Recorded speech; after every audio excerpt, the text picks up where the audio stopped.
எல்லாருக்கும் வணக்கம். எஸ்கேலேருந்து குமார். ஆக்சுவலி இன்றைக்கி என்ன வண்டினா டிவிஎஸில் ஜூபிட்டர் 125. இந்த வெஹிக்கிள் வந்து பார்த்தீங்கன்னா BS6ங்க. இப்போ வந்து பார்த்தீங்கன்னா இந்த கஸ்டமர் வந்து இந்த வெஹிக்கிளை நம்மகிட்ட எடுத்துகிட்டு வந்தார்.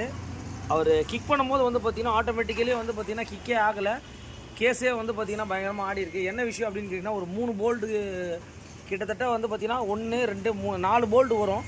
ஆனால் அதில் வந்து பார்த்தீங்கன்னா வண்டியில் இருந்தது வந்து பார்த்தீங்கன்னா ஒரு போல்ட்டு தான் இருந்தது. அதனால் என்ன பிரச்சனை ஆகிருக்குன்னா, இந்த கிக்கர் கேஸே வந்து பார்த்திங்கன்னா புரோக்கன் ஆகிருக்கு. இங்கே பாருங்கள், கஸ்டமரும் வந்து பார்த்திங்கன்னா இப்போ வண்டி அவர் தள்ளிட்டு வந்தார். இங்கே பாருங்கள், இதெல்லாம் வந்து கண்டிப்பாக வந்து ஒரு மோர் எக்ஸ்பென்சிவான விஷயம். இந்த கேஸே வந்து ரேட் அதிகம்.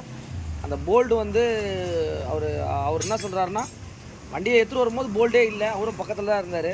இப்போ என்ன ஆயிடுச்சுன்னா, இந்த கேஸோட ரேட்டை மட்டும் பார்த்துங்க.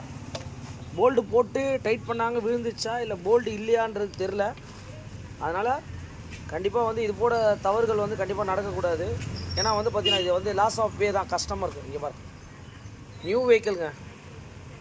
அவரும் சொல்கிறார் என்ன ஆச்சுன்னே தெரிலங்க அப்படின்னு. எடுத்துகிட்டு வந்து கழட்டி பார்த்தா இந்த மாதிரி ஒரு விஷயம். இப்போ வந்து பார்த்தா நியூ போல்டு போட்டு கண்டிப்பாக ஃபிக்ஸ் பண்ணலாம். பட் இது வந்து புரோக்கன் ஆகிடுச்சு. ஓகே, இந்த மாதிரி வீடியோலாம் கண்டிப்பாக ஷேர் பண்ணுங்கள்.